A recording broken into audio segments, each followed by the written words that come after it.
Okay, so my name is Colin Manning, but you already know that, I think. And I'm the lecturer for this course, this module.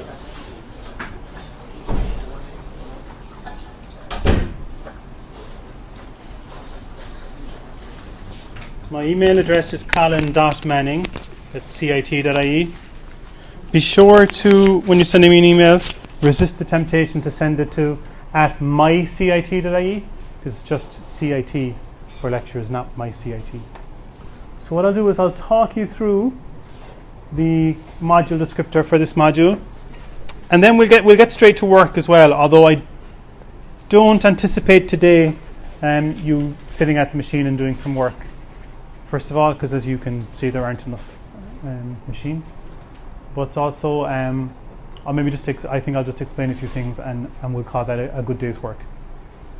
So, in terms of the numbers, that's something that's going to happen. That's going to be resolved outside of this module. Obviously, there are too many of you, so there'll be some solution found for that. But that's not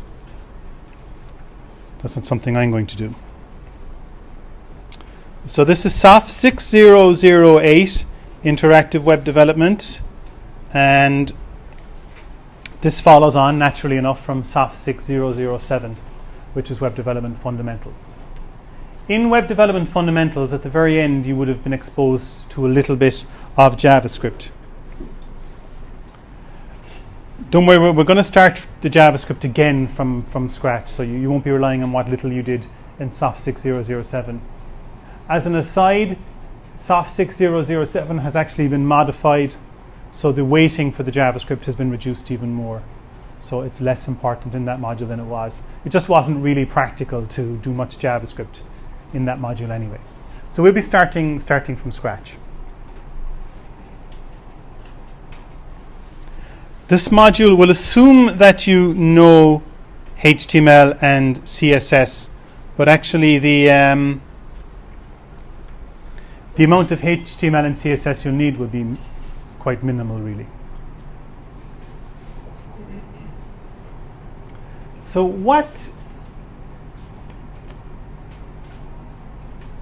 this is basically a JavaScript module.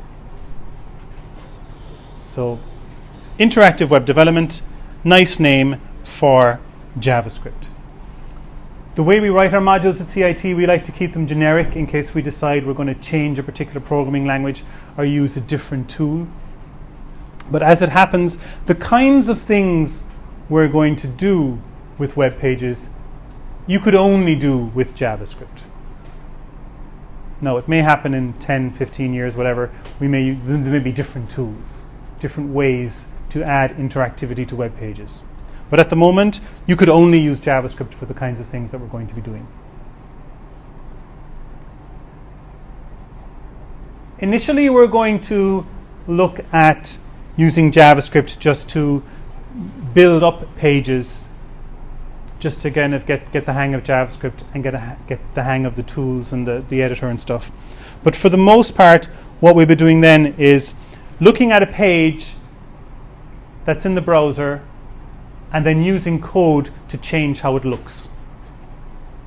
So if you have some text and it's in a particular color, you can use JavaScript to write code to change the color of that in particular circumstances.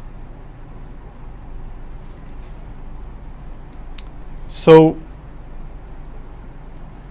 we'll be changing the appearance of a page based on various things. So the best example of the kinds of things we'll be doing to illustrate what this module is about is, you know, when you go, say, enter your credit card onto a website, and if you make a mistake and put in the number wrong, sometimes it'll, instead of the little form will go red and it will say, like, you know, highlight this. Or if you're putting in your phone number and you put in only, you know, you put in 087 12345 and you're missing a digit, and it gives out to you.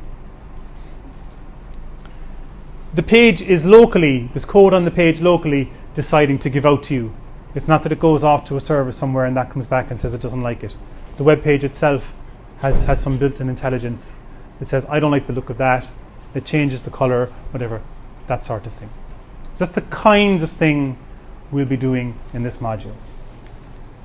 So when we say, interactive, we're not talking, PS3 interactive. We're talking, changing this from, white to red.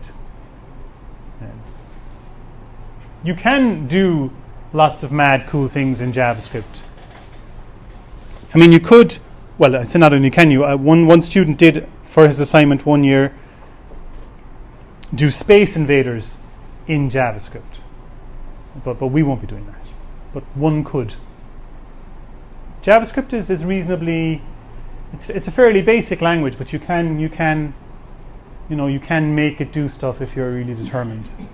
But it's designed just for manipulating the contents of a web page ever so slightly to give it some sort of intelligence. Often when you're going through the module descriptor, students just hear blah, blah, blah, blah, blah, blah, blah, blah, blah, until you get to the end. Then all they're interested in is the assessment. Excuse me. So this module is 100% continuous assessment. So there's no final exam at the end. It's broken up into two components. There's a 40% one in week, what does that say? Whatever. And then the remaining 60% by week 12. In the past, I have actually used an in-class written exam for that 40% component. And then the 60% was project. I will probably do that again. I just felt it worked kind of well. So that it gave people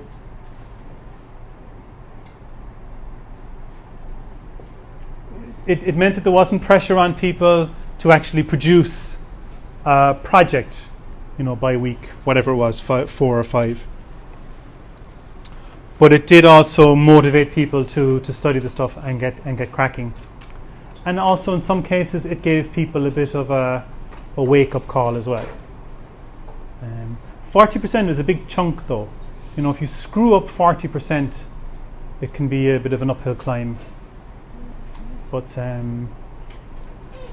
we'll see. We'll talk more about that later. We don't need to talk about that just yet. Okay. Any questions so far? So it's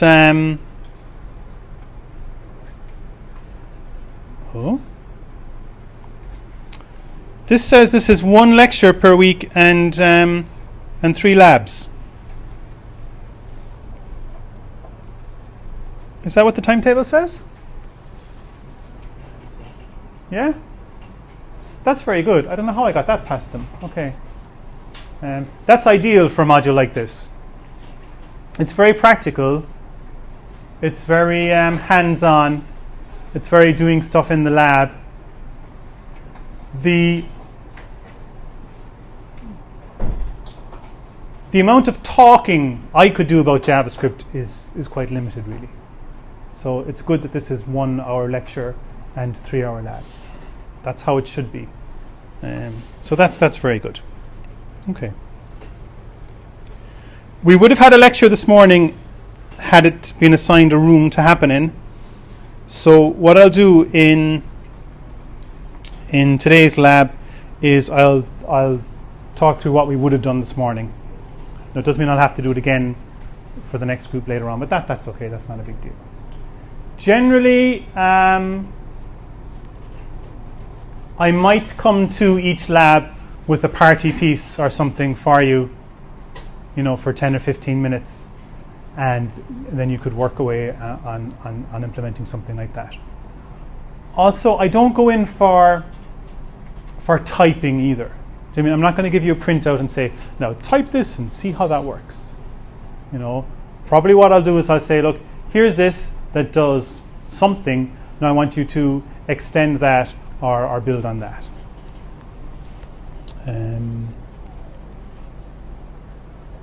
Yeah. If you do copy and paste code from the slides, just be aware that the presentation software may have put in intelligent quotes, which are different ASCII values from bog standard double quotes. So you'd have to go and do a find and replace on all the quotes, which is a pain. So generally it's probably easier just retype the thing yourself. But I'd like to give you actual, like if I go through an example in class, I prefer to just give you a link to the page and you can do what you want with that after. Okay. JavaScript, the JavaScript happens inside in the page typically. So where you had the HTML before, if you have a web page and you could open up and look at the HTML, if it has JavaScript, you can open it up and look at the HTML and the JavaScript. Typically it'll be in there in the page. So if I give you a link to a page, you can see the page working, and then you can just do view source and see the actual code. So I won't generally be giving you the working version and the code. They'll be the same thing. The page, if it works, has the code inside in it, and you can have a look. But we'll see more of that. Okay. So I'm just going to talk a bit about JavaScript now, and we'll go from there and see how we do. Any questions or anything so far? Okay, so first of all, what's the difference between Java and JavaScript? So Java is a high-level programming language. One could argue at this stage it's the high-level programming language. I think almost everything I hear of is done in Java these days. Apart actually from web stuff. Everything seems to be done in Java. Java's platform independent. So for many years, the promise of high-level programming languages was that you could write the program once in a high-level language, and you could compile it then and run it on any machine. It didn't quite work out like that, though. Invariably, if you wrote something in C or C++, you then had to go and do a slightly different version for, this machine or that machine. So Java runs on a standardized virtual machine. And the details of the machine aren't nearly as important as the agreement that they would all be implemented the same. So if you have a particular platform, so let's say you want people to write programs for your, super cool new machine that you've just developed, you would need to provide them with, you need to write a virtual Java machine for that box. And then people can write their Java. The Java gets compiled to kind of machine code, and then that will run on your virtual machine, which is running on a physical machine. Anyway, that's Java, okay? Which is essentially nothing to do with JavaScript, okay? I think JavaScript is called JavaScript just because it wanted some of the coolness of Java, right? But really, JavaScript has nothing to do with Java at all. It does have, I guess it has some of the philosophy of Java in that it wanted to be standard and run on any machine, in any browser. But for the most part, it's absolutely nothing to do with Java. One is a Porsche, and JavaScript is pretty much a bicycle. Okay, you wouldn't try to do anything really serious in JavaScript. And it's kind of unfortunate, actually. I mean, JavaScript is limited for good reasons. It has to run in a browser. But lots of people now are going out learning JavaScript. Like, if you've never done any programming at all, people say, oh, do JavaScript. And I think that's a mistake, actually, because it's not a very good language for beginners. It's a pet hate of professional programmers to bitch and moan about JavaScript and all the things that are wrong with it. And I may certainly do some of that just for entertainment purposes. But So JavaScript is a scripting language that runs in the browser. So if you develop a browser, it has to be able to read HTML. It has to go in and get HTML files. It has to go in and get CSS files, and it has to go and lay out the CSS and the HTML. And your browser now also has to be able to interpret JavaScript. So that's the first thing there about JavaScript, is that it's interpreted. So unlike Java, that's compiled for the most part and then implemented on the virtual machine, JavaScript is interpreted. It doesn't really get compiled. The browser just reads the JavaScript and has a go off it on the fly. And it's executed by the browser, so it's running in the browser. So it's not really running in, conceptually it's not running on the machine the way, say, an executable is. It's running in the browser. And so it's running in your browser in your iPhone or your Android or whatever, or your desktop machine. So it's used to add interactivity to web pages. And like I said, if you really push the boat out, that interactivity can be, Space Invaders or some game. We're really mostly interested in just validating user input and doing a few tricks. We're mostly interested in modifying the appearance of the page once it's been drawn. It's quite limited in what it can do, principally because browsers don't have huge resources at their disposal. But also, you don't want it to be able to do too much either. You don't want a JavaScript program to have access to the contents of your machine, for example. So JavaScript can't open a file on your computer or write files to a computer. And that's with good cause, that's with good reason. You don't want to go to a website and have the owners of that website to have access to the entire contents of your machine just because you went to their website. And that would not be good. So JavaScript is quite constrained in what it can do. It's fairly this slide used to say it's fairly standard across the main browsers. It is standard now, finally. For years, when I was teaching this module, I'd have to say things. So this is the way, Internet Explorer does it. This is the way all the other browsers do it. Microsoft was on a bit of a solo run there. And it was able to do that because, it had 90% of the browser market. So it could do things any way it wanted. And we would all just have to suck it up. But that has changed, obviously. Microsoft's share of the browser deployment market has been reduced. So now at least, anyway, we're in this module, and we only ever did it this way. We were only going to learn the kind of one standard way, and we were just going to say, screw all ye old browsers or ye non-standard browsers. In a professional capacity, you might not be able to say to your customer or to your employer, look, screw those, 30% of the population who've got a crappy old browser. We're just going to tell them to feck off. You probably can't do that in real life, but for the purposes of this module, we are going to do that. So you might find if you run some of the code on a very old browser that it doesn't work properly. If you go to a website and you look at the code, you might find all sorts of, if you're running, Internet Explorer version whatever, then do blah blah blah blah blah, else do whatever. We're not going to go in for that, okay? We're not going to worry too much about the different non-standard browsers, just because it's a pain, okay? And there's not a lot to be learned from it.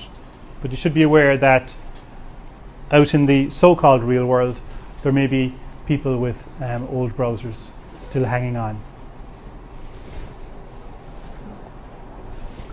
The JavaScript code is embedded in the HTML file. So when your browser goes off to the web server, gets the HTML file, maybe gets a separate CSS file to see how it's laid out, the JavaScript is in there. Or there's a link in there to a separate file with JavaScript in it.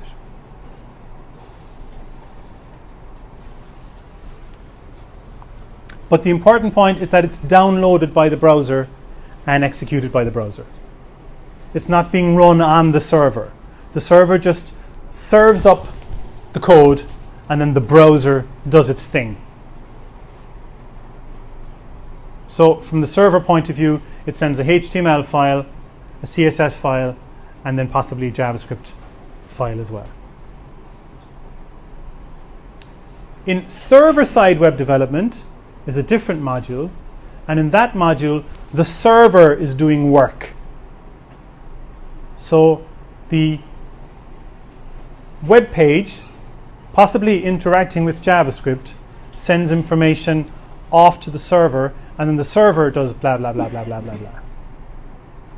That's a whole other module then. Yes, sir. Most pages have embedded these days. It depends how long it is. So if it's a short piece, they're just embedded in the page.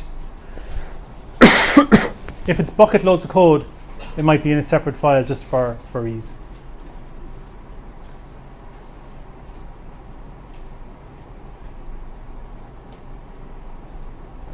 Also, if you have many pages on a website and they're going to be doing roughly the same thing, you might put the JavaScript in one file and then link to all those rather than reproduce the code in your 200 pages. But it depends. There comes a point where what you're trying to do is so complex that you make the server do some of it. So, passing information between pages is a bit of a pain. So that may involve the server. It depends. So to get a full picture,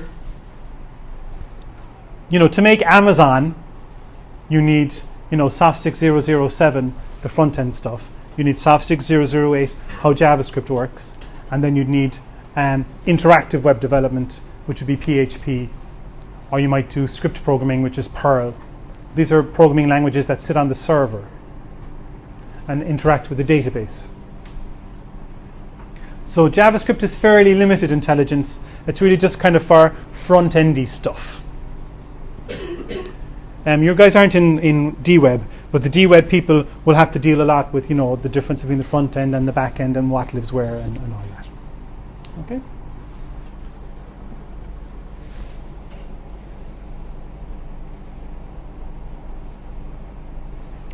So the JavaScript then for the page could be in the header or in the body. Some of the stuff we'll do early on, it'll be in the body of the web page, but as we progress through the module, all of our JavaScript will be in the header. So the stuff that's in the body gets executed as the page is loaded and displayed, whereas the stuff in the header sits there and waits to be called. And as we progress in the module, all of our code will be just sitting there waiting to be called. Okay? So JavaScript uses, I should point out, this is a programming module. So, that's, we can tart it up. This is programming. If you're allergic to programming, you're going to struggle here.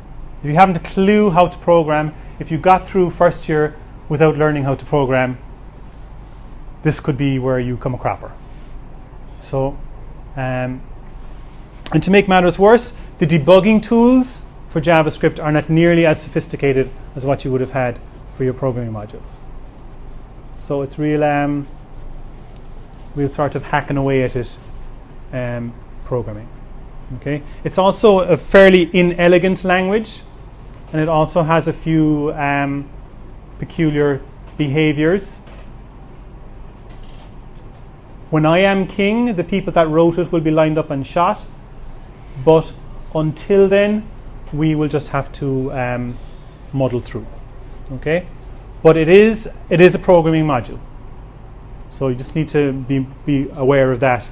If programming isn't your thing, or if programming is your thing, either way, file this one under programming. Okay. It has variables like many programming languages, like all of them, I guess. They're case sensitive. Although I emphasize that as if that's something that would never have occurred to you. I guess the programming language you used before was case sensitive as well, wasn't it? Yeah. For a while there, they were kind of not so much. But did you do Java? Yeah. Okay. So some of this will look very, very familiar. So some of the syntax will look familiar at least. So you'll recognize what's going on most of the time, I think. So you declare your variables. JavaScript isn't very good with the whole typing. So if you input something, is it a string? Is it an integer? Is it a real? JavaScript's kind of sure, whatever. So I've seen students programs, come a cropper.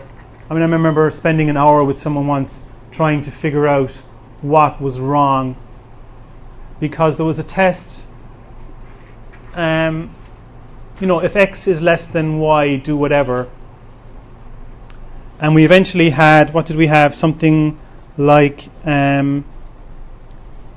x was 3 and y was 11. And we had, narrowed it down. We were absolutely certain that x was 3 and absolutely certain that y was 11. But when we did, if x is less than y, it was coming back with, no, it wasn't less than. And we're like, how can 3 not be less than 11? It has to be. In number land. But in string land, the string 1, 1 comes before the string 3. And, I wasted an hour of my life because JavaScript is a bit slutty with the types. Is it a string? Is it an integer? Whatever. So that's something you have to really be careful with in JavaScript, okay? So that's why it's a very good idea to declare your variables and to be absolutely certain, what types your variables are, and to maybe even force them to be a particular type. So if you declare a variable and then you force it to be 0 at the start, well then, you're saying to JavaScript, no, this is an integer. So then if it puts something in there that maybe was an integer, maybe was a string, that it's more likely to become an integer.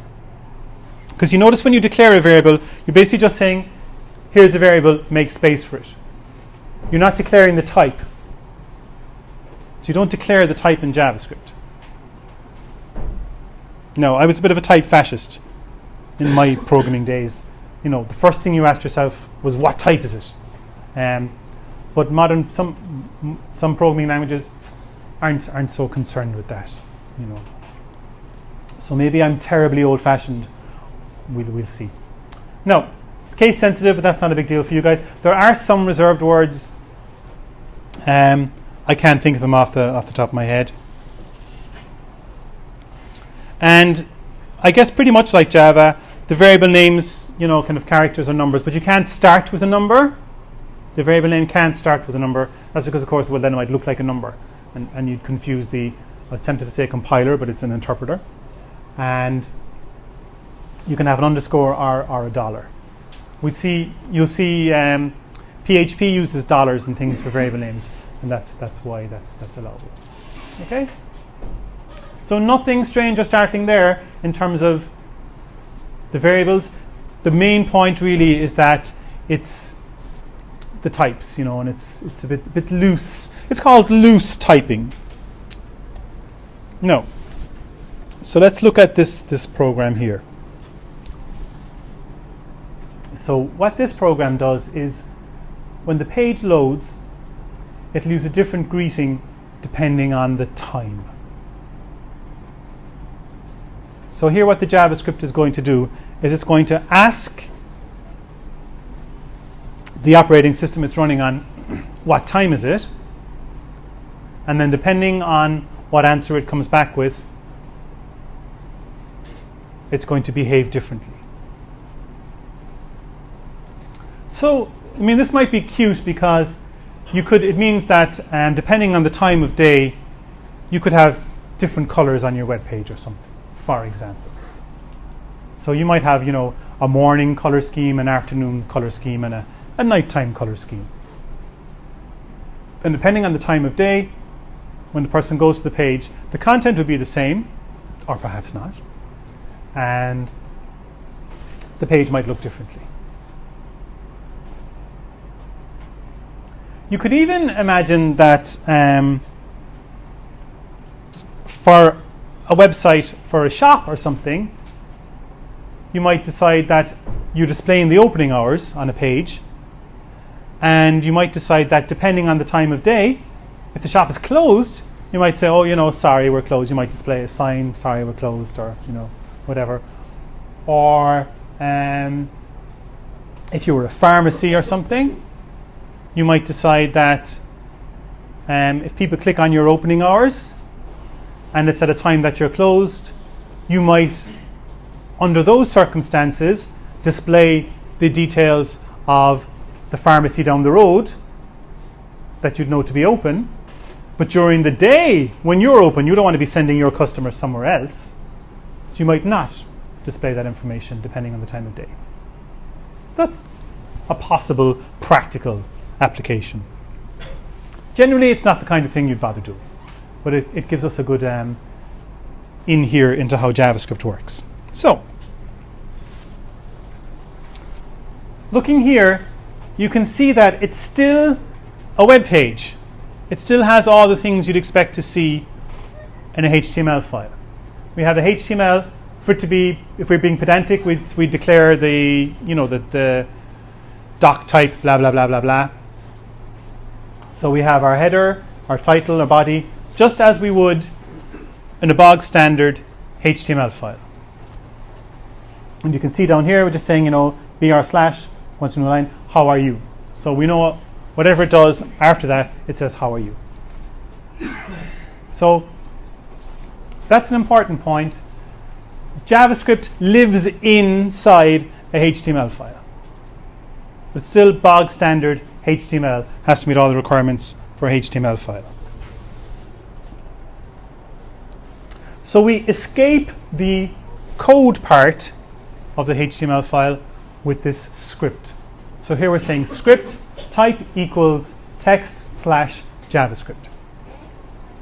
So that's always going to be there, and that's going to tell the browser that this is not HTML.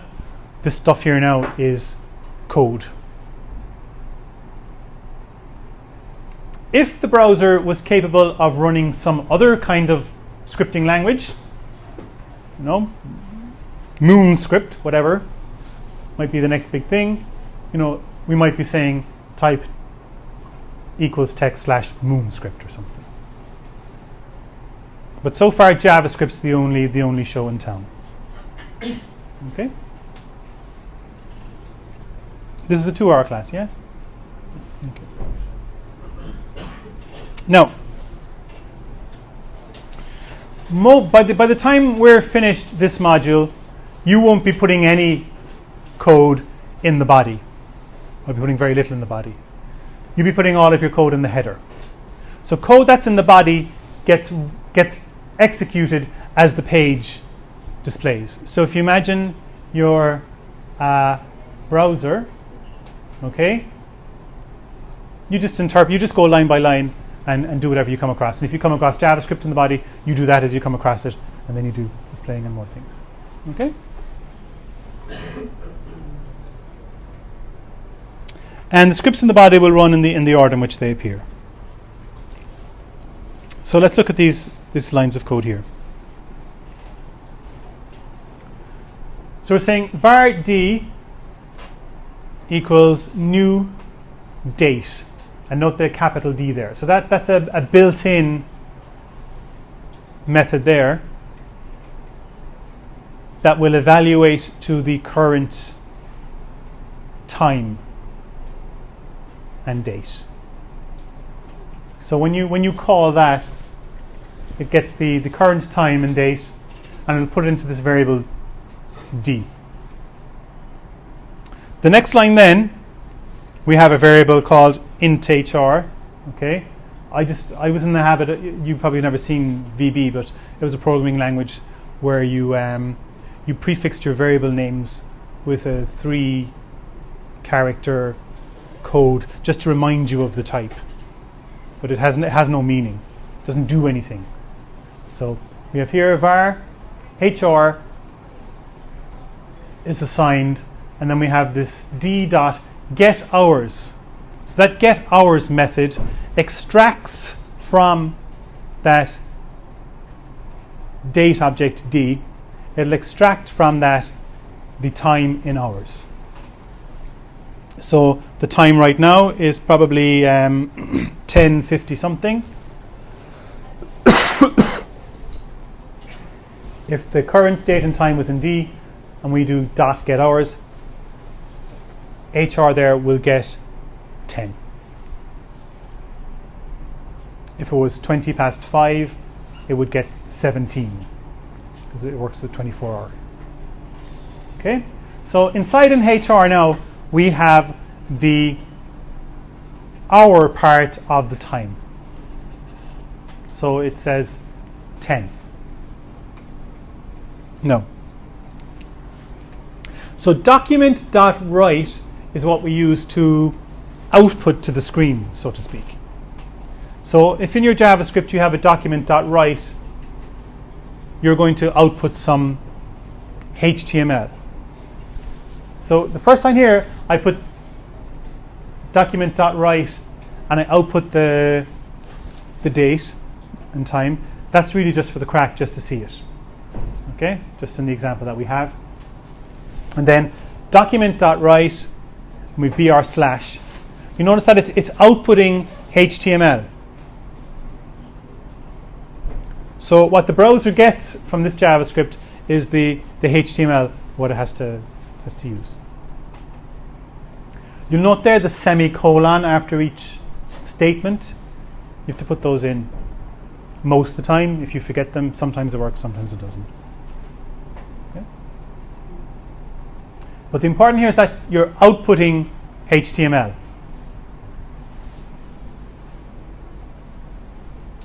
Now, this is an if statement in JavaScript. So we have if, open bracket, and then some Boolean condition and close bracket. And that Boolean condition will evaluate to true or false. You have to have the brackets. If you don't have the brackets, it doesn't work. Or it doesn't work all the time.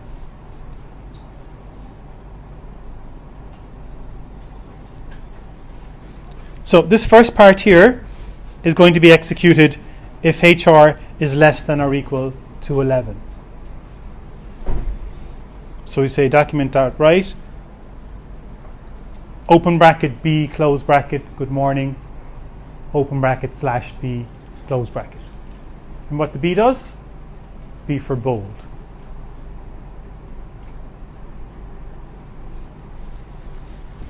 If HR isn't less than or equal to 11, then we're going to do this part. This ampersand here is Boolean AND. So if you're saying if A and B, then whatever, it's ampersand. Is it that way in Java? Okay, you're grand so. Some programming languages you say and, A and D. So then you're also familiar with the bar for or and the exclamation mark for not. Grand, you'll fly through this. So. Just as a complete aside here, what's wrong with this? Not wrong? What's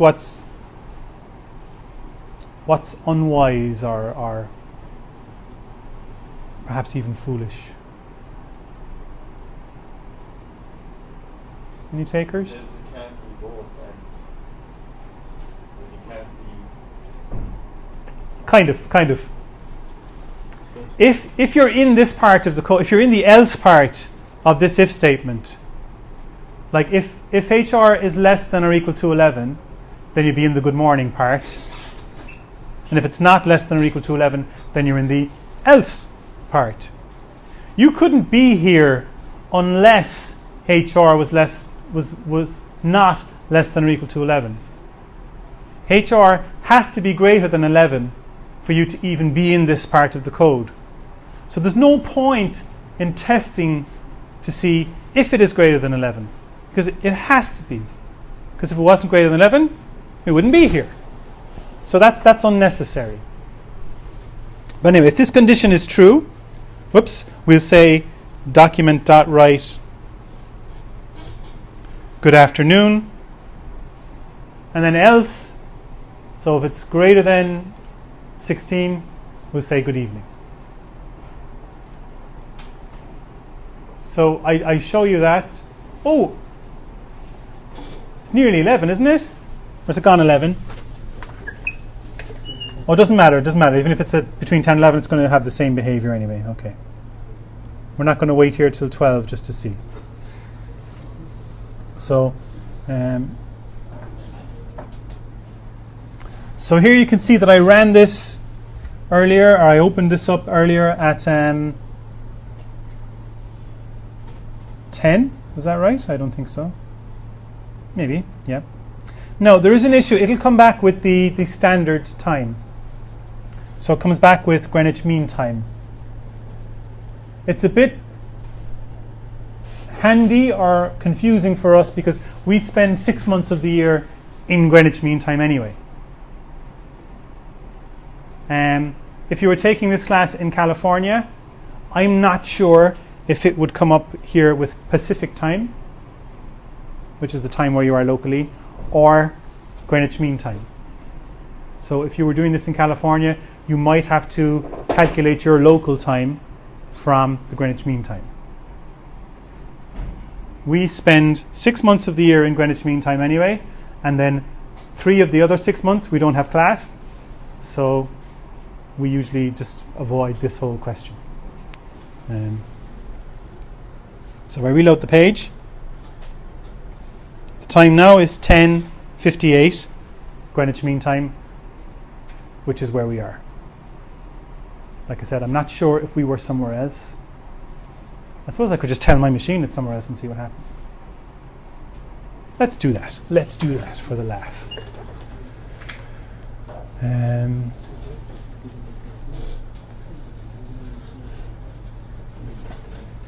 Since I'm not connected to the network, I can tell my machine that we're in Madrid, and we'll see if it believes us. It may do something different. Whoop.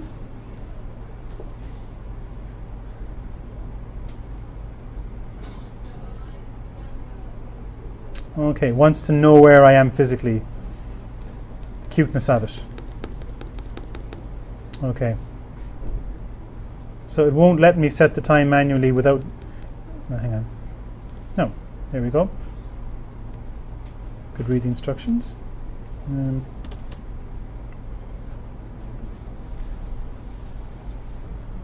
Okay. So now the machine thinks we're in Madrid.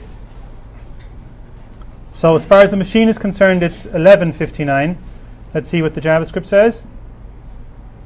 Okay. So it comes back with the local time, irrespective of where you are. So, no, we know. Okay.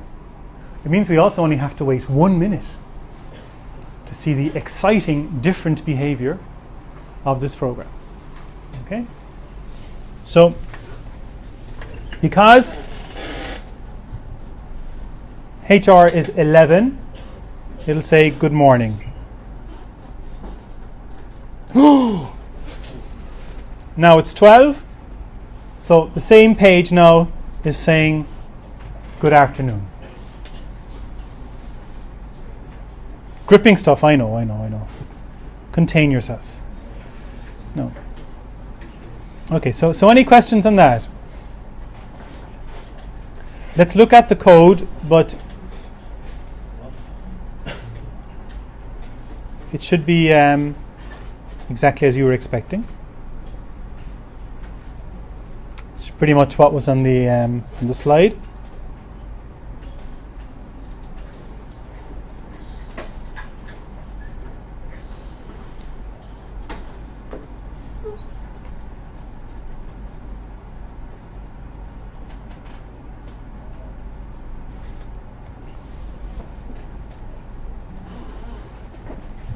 No. This is a bit more interesting and also a bit more complicated.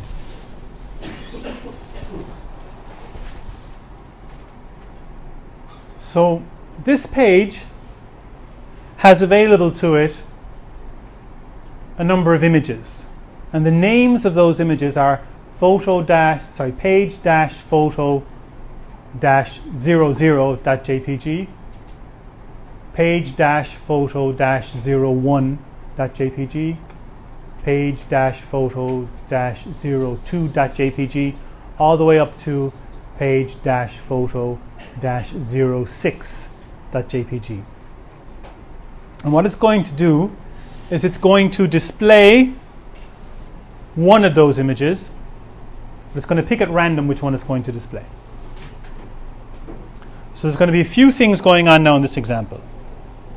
The most interesting thing is the generation of random numbers and getting them into a range that we want to use. And then also we're going to see how the requirement to build up valid HTML in the document.write can be quite make things quite cumbersome. So we look at those different parts. So math.random is a built-in method that will return a value between 0 and 1. So it'll return a real number between 0 and 1. I'm not sure if it can ever get to 0 or if it can ever get to 1. I think if I understand correctly, it can possibly give you 0, but can never actually give you 1. I'm not sure. We'd have to look that up. And then math.round. Round takes real and rounds it to an integer. And so those are some of the things we're going to use. So, well, is there anything before that? There's nothing before that we need to see. Okay? So first up we have rand gets math.random. And like I said, that's going to be a real number between 0 and 1. It's going to be a floating point, or a decimal, as we might call it. So let's say, for example, rand ended up with 0.475 blah, blah, blah. In the next line, we take rand and multiply it by 6. So where we did have a real number that was somewhere between 0 and 1, when we multiply that by 6, we end up with a real number that's somewhere between 0 and 6. So we've increased the range. In this case, 0.47 blah, blah, blah, when you multiply by 6, gives you 2.855 blah, blah, blah. Excuse me. When we apply the math.round to that, it rounds it up to 3.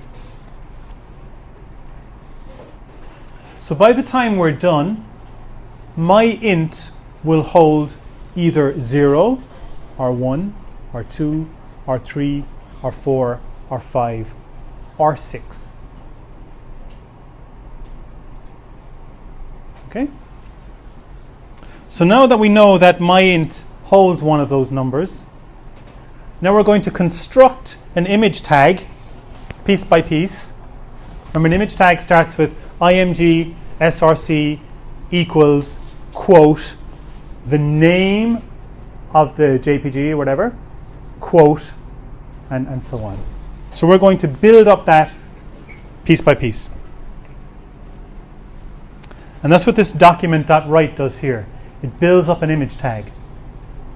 Now I've put some of those quotes in color. Because of course, what happens if you want to output a quote? If you want to put a quote in a string, you need to escape it. And so that's where it starts to get a bit confusing. So let's have a look here.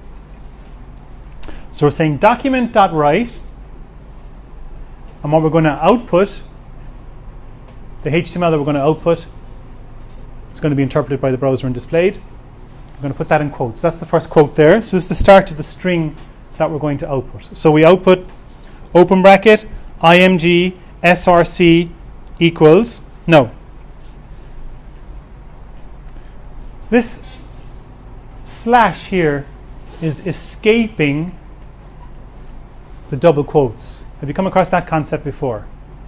So you put something in quotes, that's fine. Everything you put in the quotes gets displayed. But what happens if you want a quote inside your quotes?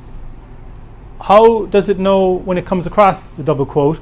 Is that the end of the string that you just started with that quote?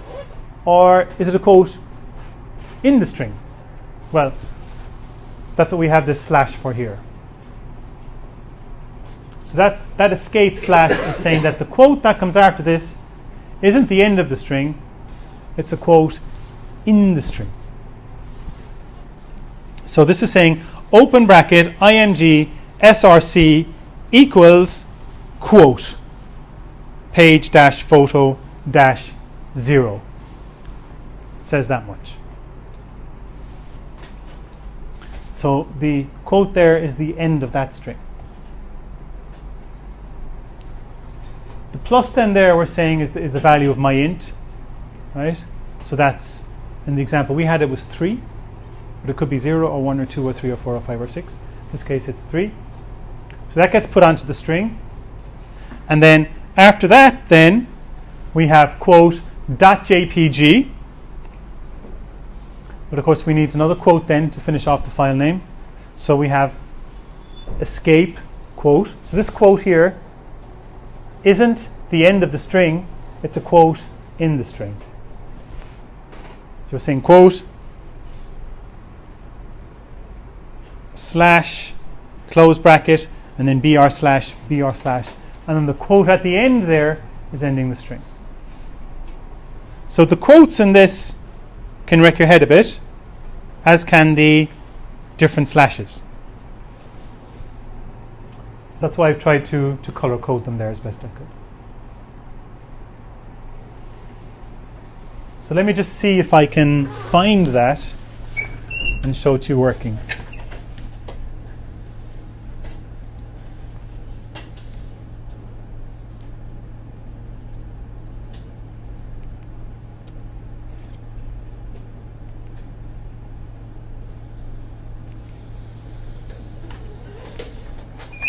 So this is image number 6. We reload the page. It's number 1, 4, 5, 3, 5, 0, 4. So when the page loads, it will display one of those images at random.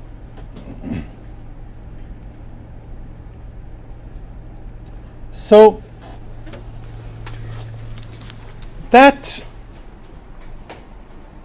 might be interesting if, say, you have a web page and you have some images, and when the person comes, you just pick a random selection of the images. So let's say you have a web page about, all the wonderful things in Cork.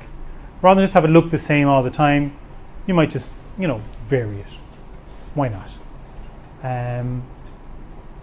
So that's a nice thing you could do. The main time you would need randomness is, let's say you've got some sort of game of chance. So if you're throwing dice, you want that to happen in a random way. Or if you're doing a card game, the cards need to be selected at random. So yeah, the actual way random numbers, it's actually quite difficult to generate random numbers. But that's a whole computer science lecture that you get from someone else, I suspect. Okay? So have a think about what we did today, and also have a think about, it turns out here that image 0 and image 6 appear less frequently than images 1, 2, 3, and 4, and 5. Have a think about why that might be between now and the next class. And if I don't tell you spontaneously, remind me to explain to you why that is. So we'll leave it there for today. And the people whose names I added to the list, just come and make sure that I spelled them correctly. You should expect, I suppose you should expect some major upheaval to your timetable because this doesn't work. Okay?